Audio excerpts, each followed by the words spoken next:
is Wafa Al-Abedat. You are listening to the Women Power Podcast, a subsidiary platform to the Women Power Summit, the largest event in MENA, with the aim of empowering women and helping them achieve their absolute highest potential.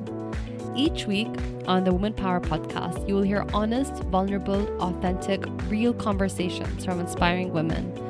These women will share their experiences and stories into what it takes to build a successful business and career. The podcast will share insight and inspiration and hopefully inspire action and lead change. Side note, even though we are all at home, we wanted to bring you valuable content. So this episode of the podcast is brought to you over Zoom. Please bear with the sound quality. Thank you.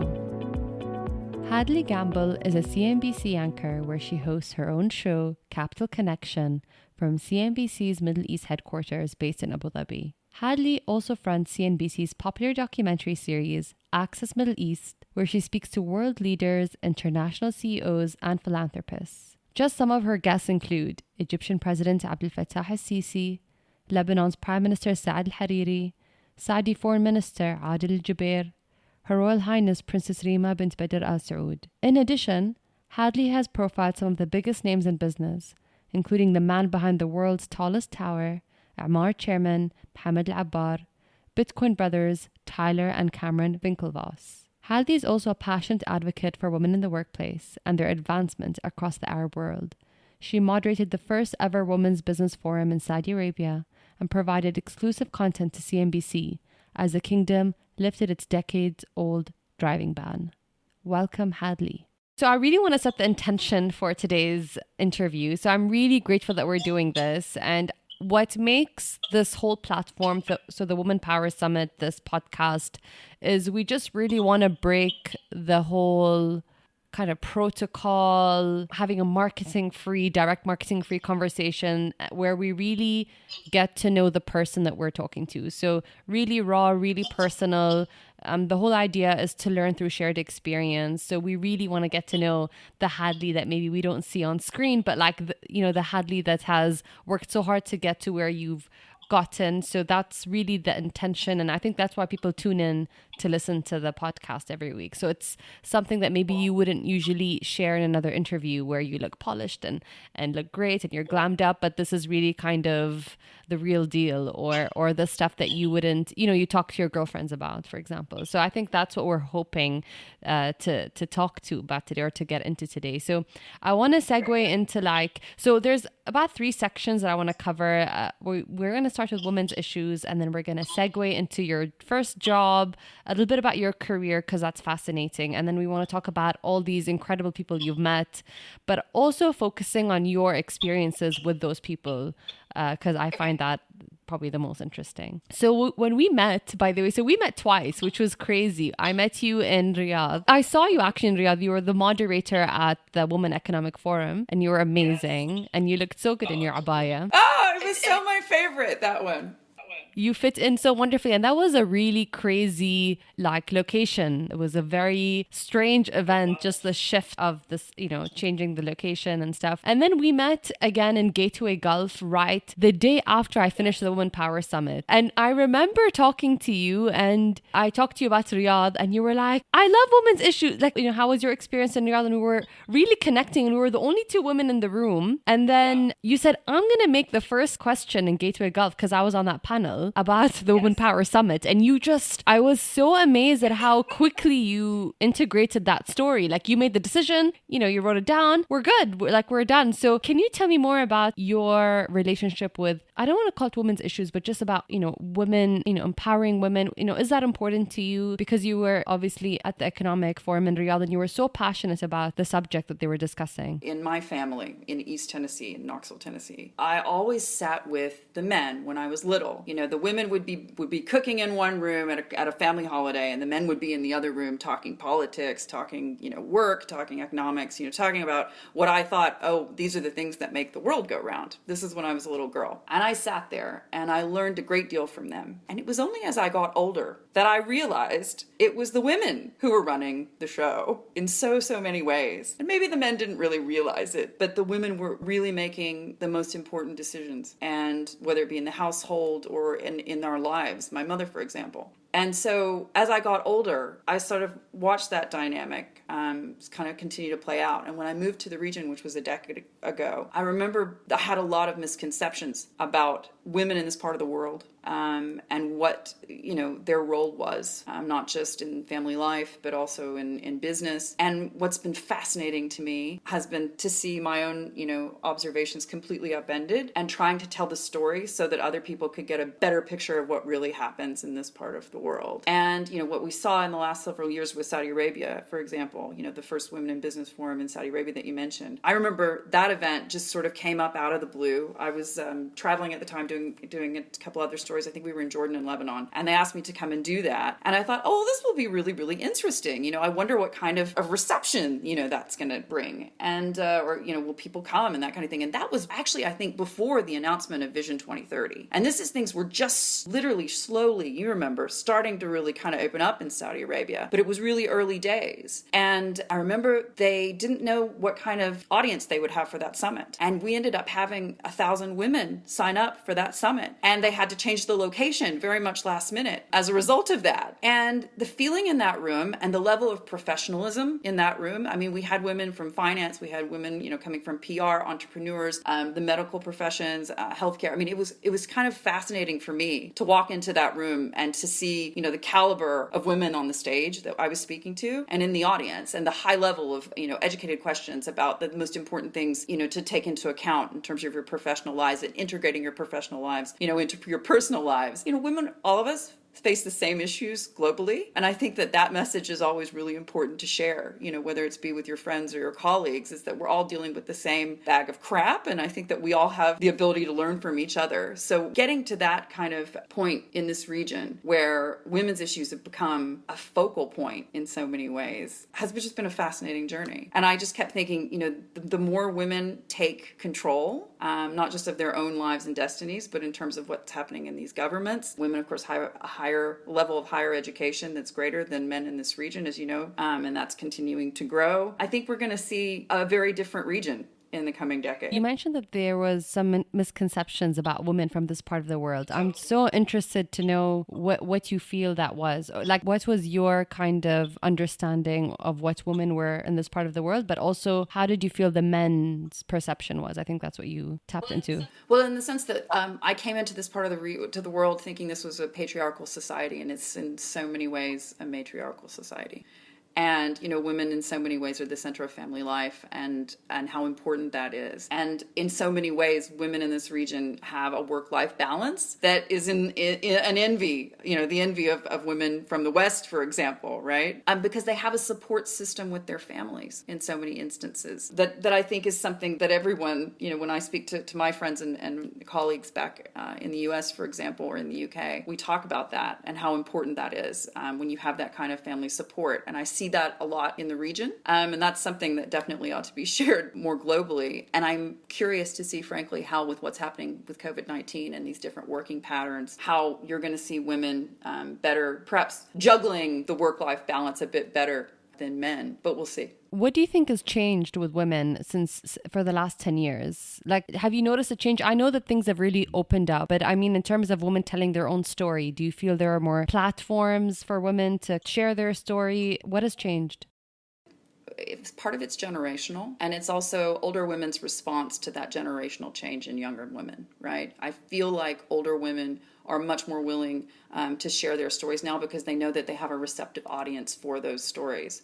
I know that the conversations that I have with female executives in this region are very much about how do we mentor younger women to help them, whether it be in the corporate environment or elsewhere, negotiate the challenges of, you want to start a family, how long can you take off, how can we work around you to make sure that you don't miss out on opportunities because you want to take that option to have kids or leave work for a bit and then come back. I think that those conversations are happening now at a much higher level and rate than even just a few years ago, because I think part of it was the Me Too movement, no doubt about it, that really globally kickstarted that conversation in so many ways. But also I think, women today, in their 20s and early 30s are just much more vocal. They feel more comfortable in their own skin in a sense. and probably because of what, women in other generations have done for them and paved that way. But I see them much more able and willing to take a stand and say, you know what, I want to do this. I want to start this company. But at the same time, I don't want that to limit me. I also want to have a family. And I don't think it has to be a choice. I completely agree. I think you can have it all. Oprah says you can have it all, but never at the same time, which sucks. I think you can have it all. And as long as you understand that nothing is perfect, right? That everything has good days and bad days, right? Or great moments and crappy moments too. As long as you're cool with that, then it's fine. It's totally fine. God's fair. You can't have it all the time. All the time, yeah. So Hadley, how did you get here? Is this your dream job at CNBC? I mean, so there's two parts of this question, but what was your journey like to become this incredible reporter working for this amazing organization where you get access to so many different global leaders? What a responsibility on your shoulders to be at the forefront of things. What have you done to get to this place and to carve this space out for you? I got really, really lucky. And I met some incredible people that gave me a shot at things that, I had never, this was not ever, the dream or the end goal. I never wanted to be on camera. I didn't like the way I looked on camera. I thought I was terribly awkward, even from childhood. I hated having my picture taken. But the TV thing, I was a history major when I was at university. And I happened to come across, I was writing for the local paper, which was the local section of the Miami Herald, and doing little bits here and there for the Associated Press and Reuters, and which was, a quick paycheck when you gave them, 500 words or something like that on the local elections. And at the end of that, I ended up having a clip book. And through various and sundry means, got an opportunity to take an internship at ABC News in Washington. And that introduced me to the world of broadcast news at the network level, which at that time in the United States, which was 2003, that was sort of the high point of network news, if you will, because you had the three major anchors, which were Peter Jennings, Tom Brokaw, and Dan Rather. And at ABC's, obviously, this was Peter Jennings. And it was such an incredible, exciting time because you walked into an environment where you deeply felt that the people working there knew how important journalism was. And so it was kind of like walking on holy ground, right? You really understood that these people took what they were doing incredibly seriously. And so I got the chance to work with them for several years. I had a lot of really incredible women who helped me along that journey, for which I am deeply grateful and still in contact with them as a result of that. But it was such an incredibly exciting time. So when you walked into that broadcasting floor and you saw these people at work and just being so good at what they, did you know, this is where I want to be? Did you have this visual, or maybe someday? I knew I didn't want to fail because that was, I felt like, I had done a lot of things and I had the education and all these things. But, I was walking into a situation where, all these kids that I was, at that level with, at the desk assistant level, most of them had gone to very fancy schools and they'd gone to the Ivy League. And I felt like I had a heck of a lot to prove, to justify me getting that shot and getting to be there. And so I just took the opportunities that came along and ran with them. And I had so much fun because, walking into a live control room for me was like nothing I'd ever seen before. That was electric because you had all of these cameras in live shots. You've got the directors, everybody's screaming at each other. It's live news. And then suddenly you're hitting air and the director sort of stands up. This is a guy named Bob he was the director of Nightline with Ted Koppel. It was the first control room I ever went into, and you have to be quiet in the control room when you're a guest. Everyone else is screaming, but you're the guest, and they shove you over to the side, and it's freezing and it's dark, and he stands up, and it's as if he's directing a symphony, and it's roll, cue, take this, take that sound, audio up, all this kind of thing, and I just thought, oh my goodness, that's how they make television news, and I thought it was the coolest thing I'd ever seen. There's such a dark side to it. We see the polished, clean, everybody's smiling, or they're doing their job. But then there's this whole, there's the politics, and it's just, there's, waking up at 3 a.m. or 4 a.m. I couldn't do the 3 a.m. I do 5 a.m., but that's enough. I have ultimate respect for those folks on the morning shows. I don't know how they do it, but they're pros. There is a dark side to it. I think there's a dark side in every profession. And at these, when you're playing for high stakes, there's always an edge to that. What's the dark side of your profession? It's tough. That's why, we're all crazy, the people who really love to do it, right? We're all nuts because, it's extremely high stress. If if you're doing it right, a lot of people are probably either a lot of people love you or a lot of people really don't like you. So if people don't have strong opinions about you one way or the other, you're maybe not doing it the way you should be, right? I've worked, I was a producer for over 10 years before I did the OnAir thing. And, I worked for some really crazy people. But, as I always say to my friends that I work with here in the UAE, crazy's made. And I think that, the pressures of it, as wonderful as the highs are, the lows can be low as well. Because, you work really, really hard to get the big interview on the, the day that something's breaking. And then, they show up on another network. And it's like, how can I ever, wake up and do this job again? And then it's like, you wake up the next morning and it's all fine. You start from zero and you go again. So it takes a toll on you, but it's great. There's nothing like it. So you were a producer for 10 years before you got the on-air opportunity. How did that transition happen? Were you asked? Was an opportunity? I was already out here in the region, and we'd been through the Arab Spring. CNBC had opened an opportunity. They'd opened a bureau in Bahrain, and the Arab Spring happened, and we were traveling all around, but CNBC ultimately decided that they were going to open up an office in Dubai. So I ended up coming to the Dubai office and working out of the Dubai office as a producer. So that was like, that was the 2011, 2012. Those 2 years were just, incredibly, there were seismic shifts happening, right, in the region. So we never had a dull moment, honestly. And I can say that in financial news as well, because as you probably are very well aware, Arab Spring had major economic consequences. And I think there was a lot of focus on this part of the world that hadn't been there in the previous years, and particularly as well on the GCC countries, which you hadn't seen maybe previously, other than the occasional tourism story or something to do with the 2008 financial crisis. I just kept working really hard to get interviews that would be on the right level for the CNBC audience in terms of having that global significance, because you're talking to the biggest names in business, right? You're talking to people who are not just world leaders setting the economic agenda, policymakers, but you are also talking to people who, run the world in capitalist terms. So these interviews had to be at a very high level to be on that network. And at the same time, it was really important to cultivate those relationships so that people trusted you enough to have those conversations with you. And that has always sort of been my MO in this part of the world, and even back when I was in the United States, because I spent 7 years in Washington. And if people don't trust you, they're not going to talk to you, right? So you got to build those relationships and that bond of trust, because as a journalist, you're not there to be their friend, but there's also a level of integrity on both sides, I think, in an interview that, you both want to maintain. Absolutely. And so creating the relationships and those opportunities to talk to those people at a very, very high level was what I really focused on in those years. And that's how I ended up doing on camera, because they said, well, you've brought those interviews, you should be doing them. Those are your relationships. And that's how that happened.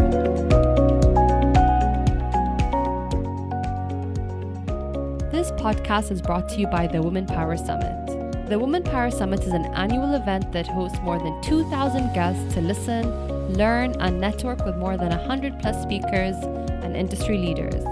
The summit creates space for growth, learning, discussion, and collaboration, with the means of creating a space where women can support each other, ask questions, be curious, and be inspired.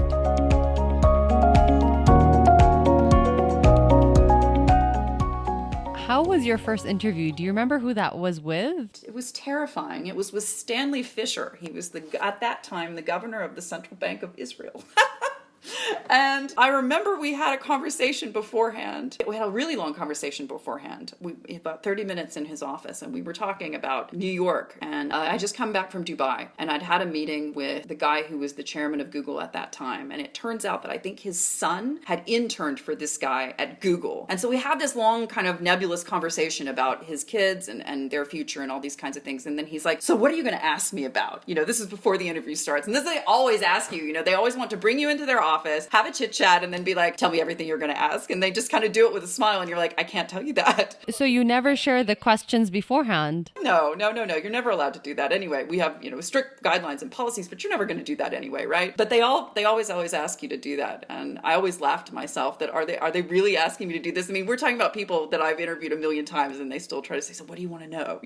But no, it was a great interview. I was terrified through the entire thing. I looked like a deranged Barbie doll when I watched it back. My hair was 9 inches off my head, and I'm, shiny and the camera's too tight and I don't even know. But they put it on air more because Stanley Fisher was such a pro, obviously, than I was. But it got to air, so I felt like it was a win. After the interview, were you like asking people, how'd I do? What do you guys think? Were you looking for some validation, or did you feel like, I got this, I nailed it? And that's the most important thing at the end of the day. I knew I nailed it on the content, but when I saw it back, I thought, oh, buddy, we got some work to do on the aesthetics. So how do you build those relationships? You mentioned that these are people that you've had to seek and foster these relationships, and trust is a huge thing for us for this part of the world. We don't want to sit with people that we don't like. I think they have to like you first before they even trust you. They actually want to spend time with you. And I've seen some of your interviews with these leaders, and I can tell that there is a friendship there and a relationship even before you share the stage with them. How did you foster those relationships? It's funny because it's different with everybody, right? When I was with CNBC in the very beginning, we had, obviously there were relationships in the region that CNBC had cultivated as a brand and as a, we're the biggest name in, in international financial news, right? Everybody knows CNBC. But there were relationships that had been cultivated, but not as deep as we obviously wanted to go. And so, for example, Saudi Arabia, other than a couple of relationships there, it was a really blank slate. And when I was moving to this part of the world, I recall someone from a network news organization that shall remain nameless saying to me, why would you want to go to the Gulf? That's not the real Middle East. And I thought, how could you possibly say that? My father always said, whoever has the gold makes the rules. And if you look at everything that happens in the region, who's backing it? Who's paying for it? You've got to look at the roots of something. And when you looked at this part of the world, at that time, how many people or how many countries were they really supporting? There was Gulf money going to Lebanon, Gulf money going to Egypt, Gulf money going to Jordan. How can you say that they aren't a major player in what's happening in the world? Aside from the oil story. So anyway, we had a pretty blank slate. And I remember going to Saudi Arabia, for example, my first trip, and going to the foreign ministry and sitting in the lobby. I don't know how I got in there, but I sat in the lobby for 2 hours drinking tea and coffee until a very nice man from the communications, press office walked downstairs and finally was basically like, honey, what are you doing here? What do you need? How can I help you, ma'am? And I said, I would like an interview with your foreign minister. And I'm Hadley Gamble from CNBC. And so then, we started a dialogue, and I had his email and I had his phone number. And so, those, whether it's doing that, cold calling, going and sitting in someone's office until they pay attention to you, finding, some way to get in front of that person and say, hey, listen, this is what we want to do. You're interesting. We want to put you on CNBC. You should be having the opportunity to speak to a global audience. Most people, if they're worth their salt, don't want to ignore that opportunity. So that's sort of how that all began. And it's become a very interesting job over the years, just in those relationships. Wow, because it must be overwhelming to start these relationships, build on those relationships, keep in touch with those people over the years, and then to also convince them to share their story or to talk, in front of the global audience or in front of the news. Do you feel that when you talk to the people that you interview, do you feel like do they get scared? Do they get overwhelmed? I think sometimes. It's interesting because everyone's become so media trained, as they call it, in this part of the world. I think there's a big move for corporates, obviously, to train the folks that are going to be, speaking for them, to have, to be savvy about the press and, the different ways that they should answer questions. I prefer people to not be media trained to a degree, especially in a one-on-one interview, because they're afraid of emoting, they're nervous about it. But I think if I have any talents, that is one of them, to make people feel comfortable enough to have a real conversation so that they forget that the cameras in their face. If they don't forget it, they become more comfortable, right, talking, because the conversation is so much more interesting that way. And I'm really fortunate because, unless we're doing live, interviews, I drive my cameraman crazy because they'll ask me, how long is this interview going to be? And I'm like, 12 minutes. And then I sit there for 32 because I can, and we're not limited on time. But the conversations become so interesting. And sometimes it's the things that they don't say that you notice, that you then follow up on, that end up being the headline out of a story, right? Out of something, you went there for one headline and then you found something even more interesting along the way. And so, I don't know, it's been interesting. You have to think about it with regards to, in the West, certainly in the United States, in Europe, corporates have communications teams, they have earnings calls with companies, they know that they have to go out on camera, they become very savvy about the media, they know when they're going to have to answer for things or talk to the press. In this part of the world, you're not necessarily reporting earnings, right? You're not necessarily needing to be in front of the press. In fact, as you know, it's usually particularly for the older generation, it's better that you stay out of the spotlight and keep quiet, right? That's the feeling. So that's evolving and changing as you know, the younger generation comes to the fore. But it's been a journey, I have to tell you. And it's fun to chase, right? It's fun to finally get those interviews because I've always found them fascinating. Do you feel like there's like a clash in your personality? Because sometimes I've seen some of your interviews where you bring a lot of personality into these sometimes very dry subjects. I think you're probably not going to hear many people ever say that economics is sexy. Actually, it is in so many ways. I mean, what do they say? All revolutions are economic. What's happening today in the United States maybe didn't start out as an economic issue, but you now see thousands of people, you know, protesting and rioting and looting and all those kinds of things that we've seen in the United States. Certainly is a major factor in what's happening today. You know, shutting down the global economy, a U.S. economy now in recession for the first time in 128 months. I mean, it's ended the longest sort of run of economic positivity and progress that we've seen since the financial crisis. This is the most interesting story, I think, in the world. And so if you don't get really excited about it, I don't know if it's that you don't understand it. I can't imagine what you couldn't get excited about if you're not,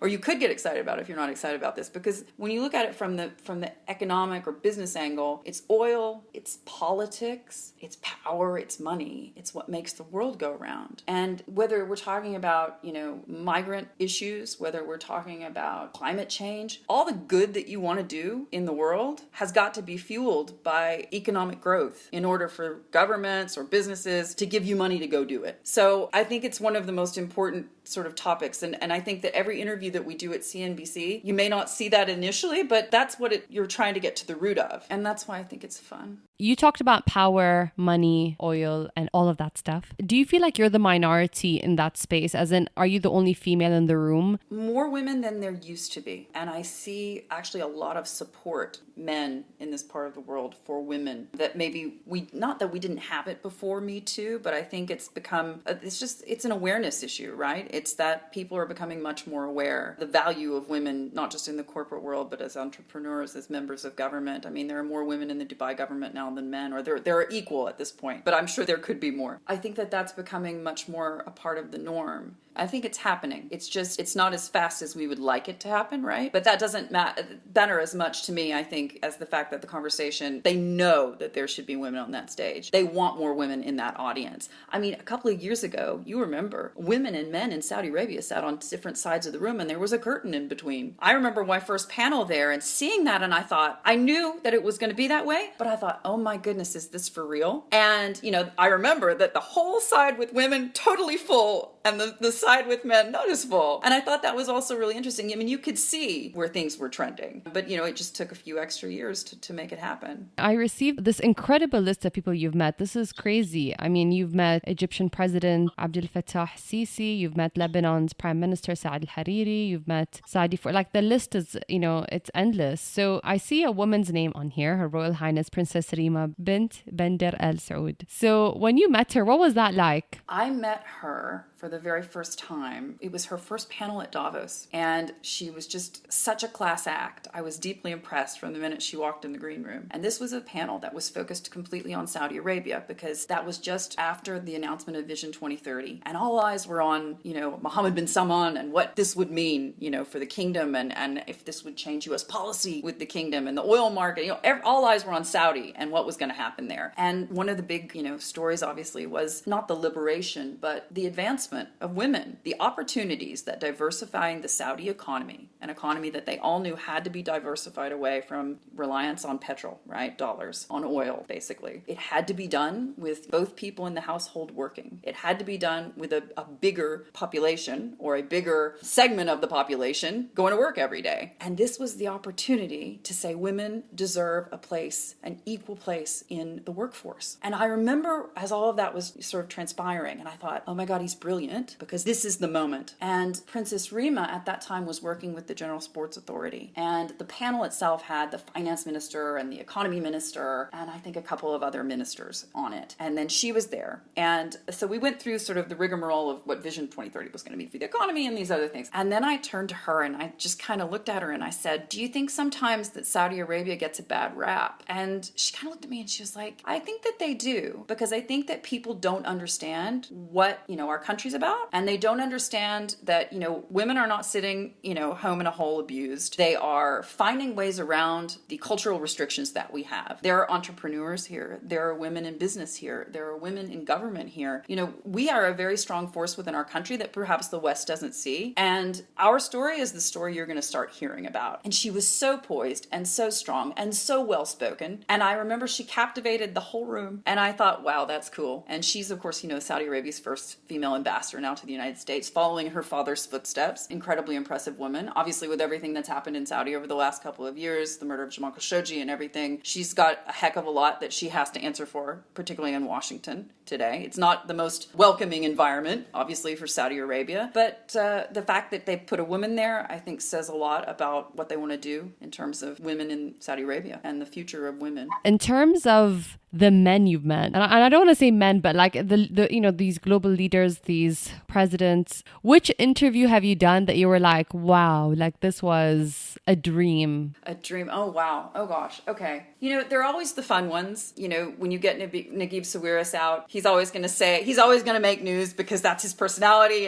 And you think, oh my gosh, did he just say that? And of course he did. That's always fun. You sit down with Turki Al-Faisal and you have a long cerebral conversation where, you hear him say something and you've got to watch it back to make sure you caught the nuance of what he said. The former Saudi oil minister, I had several really interesting conversations with Khalid Al-Fallah when we were talking about the future of nuclear technology in Saudi Arabia, something that raised a heck of a lot of eyebrows in Washington, globally, frankly, and was in many ways a reaction, obviously, to what was happening in Iran. Those kinds of conversations, it was more what he didn't say and the raised eyebrow that he gave me, and the fact that afterwards he said, those questions weren't expected, that told me more about what was really happening, than what he had actually said. I don't know. I mean, they've all been really, really interesting. I mean, you're always struck by the presence of the person. I think those are the kinds of things that stick with you. I remember meeting His Majesty King Abdullah of Jordan. I think that his staff at the time were quite nervous because Jordan had had some really, really tough years economically. And,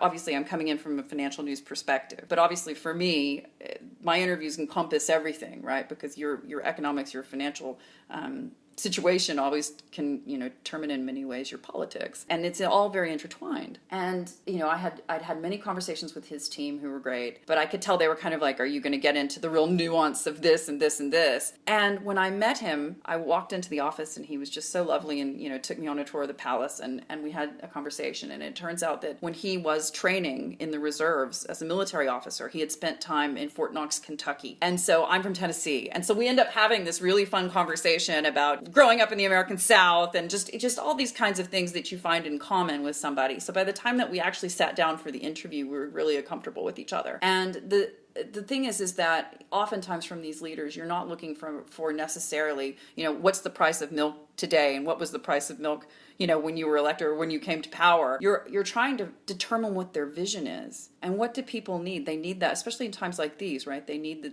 feeling that somebody is leading the way. So you want to know what the vision is. You want to know what you can put your faith in, because as an investor, for example, you need to have that confidence to put your money to work. And so those are sometimes what you're going for more than, the nitty gritty, the balance sheet, right? It's do you have a vision? Are you a leader? And he really did show in that interview that he was. What was your least favorite interview? Sometimes when you're doing these panels, like, this part of the world, we have a few months where it's every single week there are like 4 conferences. And so when we're in the middle of the conference season, I can do something like 7 panels at 3 different conferences in 1 week, right? And so that plus doing the live show, it's a lot. And so sometimes, you're basically, my producer, Emma, who's like the love of my life, literally, like she just hands me a stack of papers and says, okay, your next one's in 10 minutes. You have to be in this green room. Go meet these people.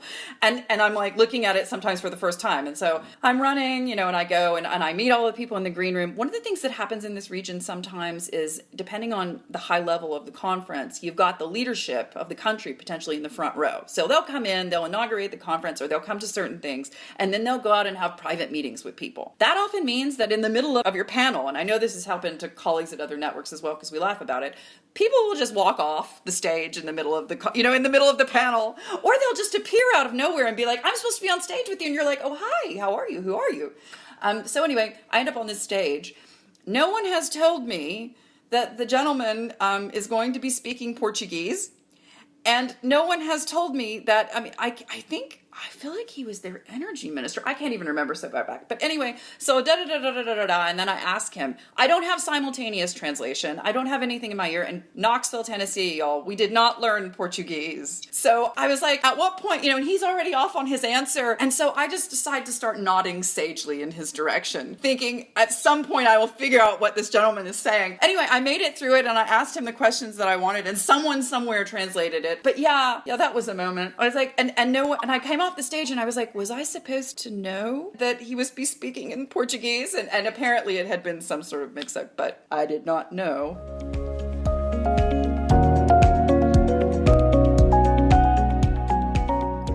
This podcast is brought to you by O'Brien Hill. O'Brien Hill is a leading communications agency focusing on public relations, event management, and marketing. It's made up of a fantastic group of creatives in the design and PR fields. The agency first came to life in 2010 as my brainchild. Our creative consulting services were in demand in the UK after our online publication Sketchbook became an overnight success. Much like a proud mama, our agency's namesake is attributed to the place of its inception, Notting Hill. It's now 10 years later and we're one of the leading communication agencies in town, and we as a team are incredibly proud to be working on this very podcast behind the scenes. Check us out on www.obrionhill.com.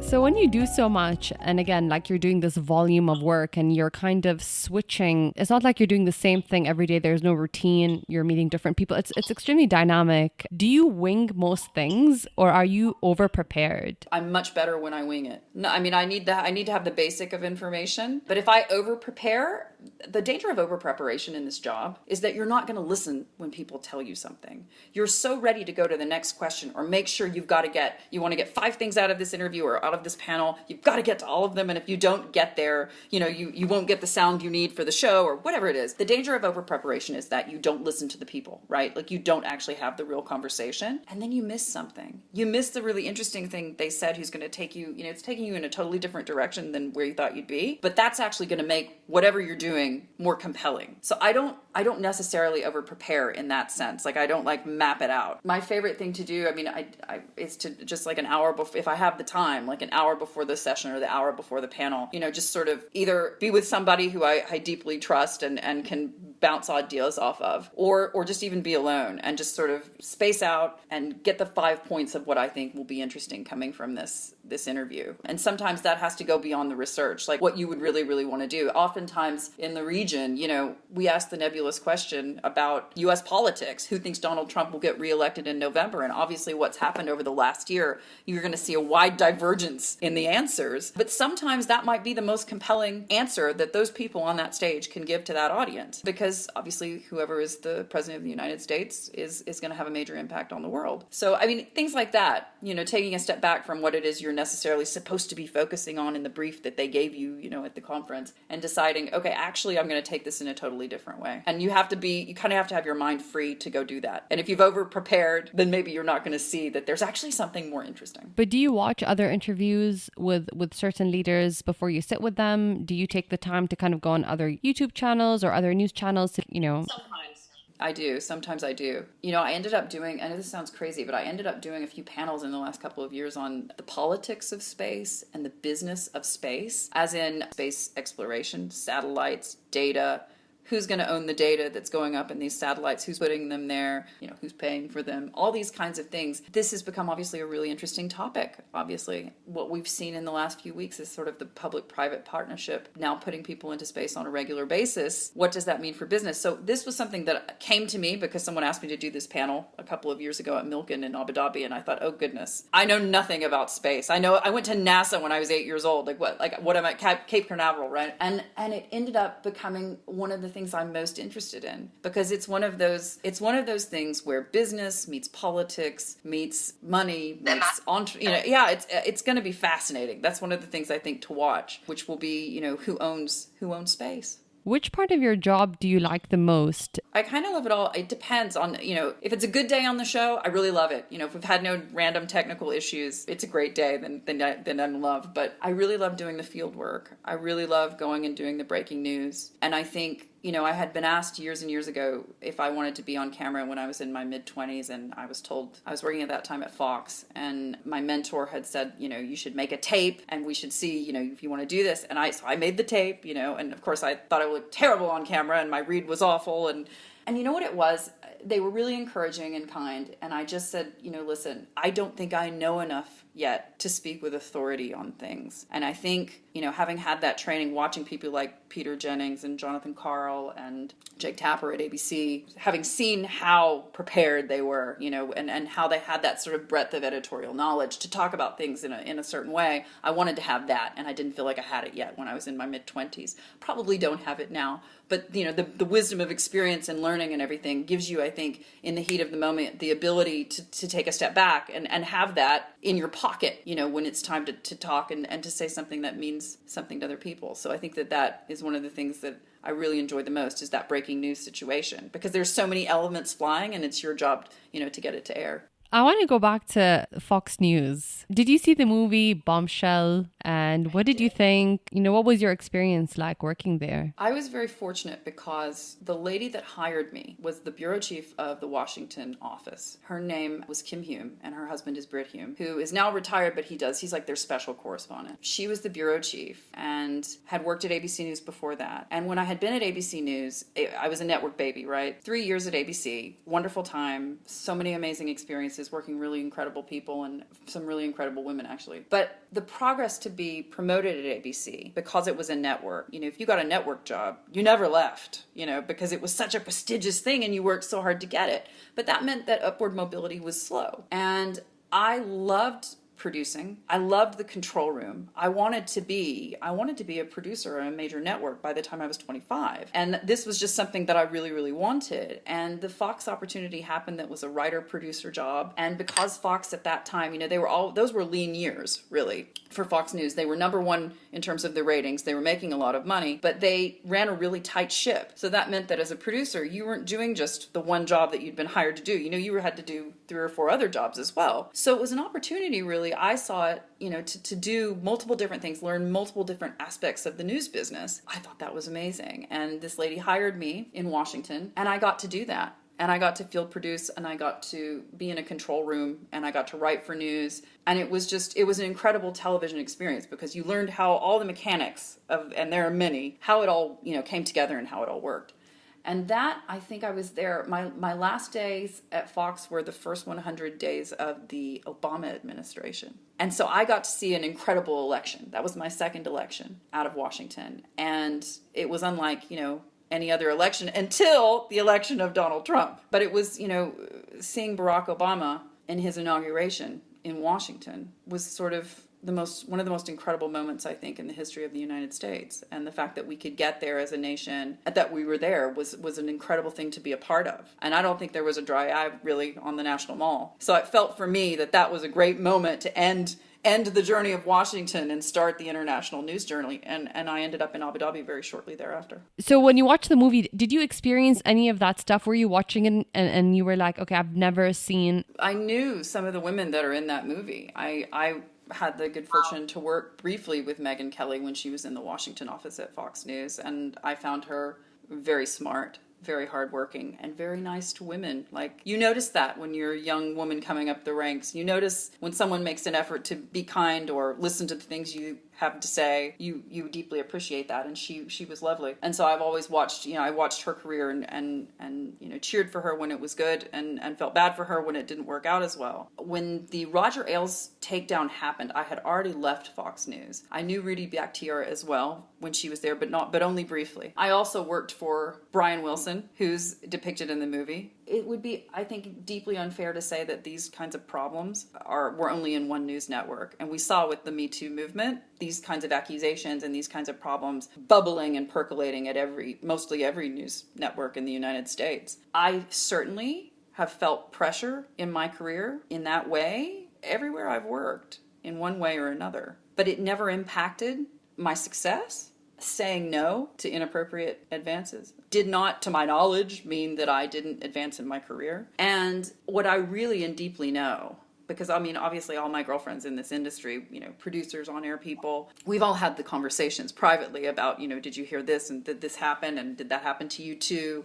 And those kinds of things. It is a deeply personal thing as to whether you want to raise that with your employer, I think. And it's deeply personal. And I think for me, the things that I experienced in my, different iterations and different networks, I was never going to let the behavior of some idiot keep me from succeeding. And I didn't want my success in any way colored by whatever inappropriate behavior that they'd exposed me to. But that was my personal choice. I think things are definitely trending in a better way now. A lot of the things that I would have seen as, all of us would have seen as that's just par for the course, if you can take it, you can make it, all that kind of stuff. That has changed dramatically in the last couple of years because at the corporate level, at the management level, there's a more of a comfort. You can go and say, I'm not feeling, this was an appropriate conduct. I don't feel this was an appropriate situation. There's more freedom to do that.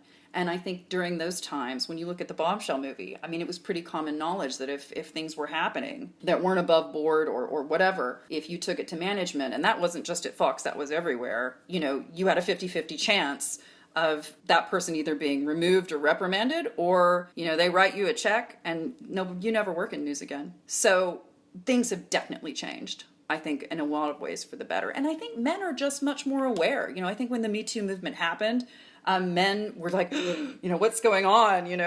Can I talk to women anymore? All these kinds of things, can we be buddies? In a news environment, especially a breaking news environment, you spend so much time with your colleagues. If it's breaking news, you don't sleep and you don't leave for days, you're on it, and that's your job. So you spend a lot of time with people at their very best and their very worst. So it does mean that the relationship becomes really, really comfortable. But that's obviously a far cry from anything inappropriate, right? So I think that when Me Too happened, everybody was kind of like, can I say this? Can we be, as close as we were? But I think men are much more aware of what's appropriate and what might be misconstrued now than they used to be, the dears. So before we wrap up, who has mentored you? Who has championed you in the different stages in your career? Well, let me think. There have been a lot of them, so I'm really fortunate in that way.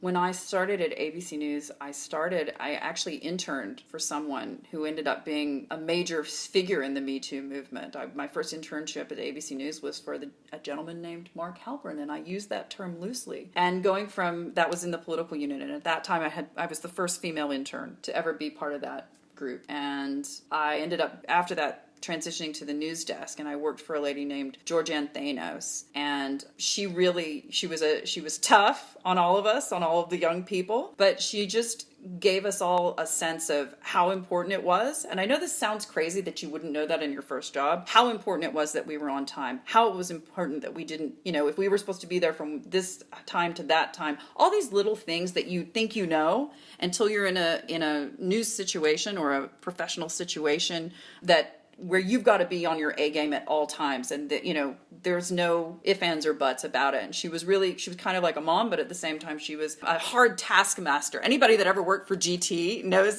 you don't BS this woman, which I think was really good for all of us. We had at that time on the assignment desk, a gentleman who's still there named Tom Shine, who knows every single thing about Congress, how it works, how, the things in Washington that grease the wheels of politics. He knows everything, and he was a great mentor to me because he always gave us his time. He was ready to give us that editorial knowledge. I worked for a woman named Kara Wines at World News Tonight, who was the same, gracious, kind, but also, teaching you the things that you need to know to be successful in an unforgiving profession. Because television journalism is an unforgiving profession in every way. It's the more you give to it, if you don't love it, it will take everything and maybe not leave you with much. But if you do, you got to go all in. So in those early years, I had really great folks at ABC News who were good to me and kind of helped me navigate what was at times a complicated situation. And then coming overseas, I got very lucky because I have